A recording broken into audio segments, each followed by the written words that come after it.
Coming into Diablo 4 after recently playing an extensive amount of Diablo 3 invoked an enormous amount of whiplash. Gone are the striking colour palettes and whimsical dialogue that were a signifier of its predecessor. Diablo 4 replaces all of these with a far more mature set dressing. Although it took a while to adjust to Blizzard's rather drastic change in direction, the more I actually play Diablo 4, the more I'm convinced that these changes are for the better. If the live service elements live up to their promise, we could be looking at the new benchmark for ARPG titles. Diablo 4 sets the tone early in an opening cutscene that's equal parts gory, horrifying, and intriguing. A band of raiders are tricked into resurrecting the daughter of hatred, Lilith, the horned demon who serves as the antagonist for this adventure. Conveyed with striking imagery, it's impossible to watch without the feeling you need to learn more about this fantastic world. What ensues is a journey across Sanctuary, the mortal plane that exists between heaven and hell. Lilith is on a mission to raise an army of her own, and in doing so, ends up turning much of humanity on itself. For once, this sees the player not only battling against demons, but a more monstrous side of humanity too. Fighting alongside other humans, archangels, and countless other beings in between, the story of Diablo 4 never ceases to intrigue. I constantly found myself looking to exhaust dialogue options with NPCs, and ultimately just learn more about this fascinating world that they inhabit. It helps that most characters now also have excellent voice actors behind them, and the camera pans in to give us a closer look at their models too. On the surface, not much has changed in the presentation of Diablo 4 compared to its past. It's still a top-down isometric ARPG where movement is controlled by the mouse and active abilities are tied to the number row. However, it quickly becomes apparent that Diablo 4 is a totally different beast.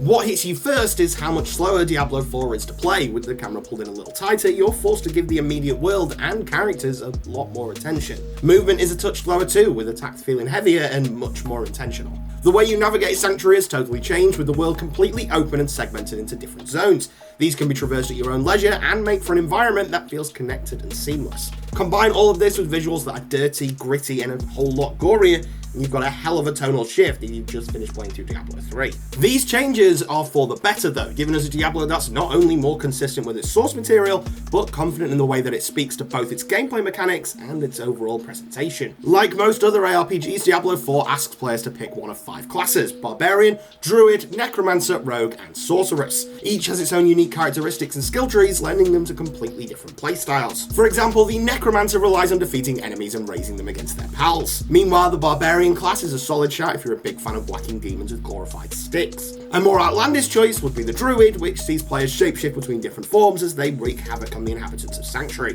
Whichever class you choose, there's plenty of scope within these archetypes to build a character that suits you. For example, my playthrough mostly consisted with the Barbarian class, which I kitted out with a massive hammer, a ridiculous sized sword, and 2 mean looking axes for dual wielding. With my skills, I was able to come up with a neat gameplay loop of launching him from afar, dealing massive area damage with a twirl of my sword, and then just picking off stragglers with a few hits of my damage-dealing axes. It's coming up with these little build routines that I found to be a surprisingly engaging aspect of Diablo 4's progression system, which awards players with a skill point for every level achieved. What differentiates this upgrade system from others is that points can be refunded for very, very low costs. Most skills can be refunded for measly gold coins, which are available in abundance right from the start of the game. What this means is that the upgrade system is built intentionally for players to respec their character on the fly, chopping and changing the skills until they find a build that works for them. This is not only incredibly satisfying, but also means the game stays rewarded in the later stages.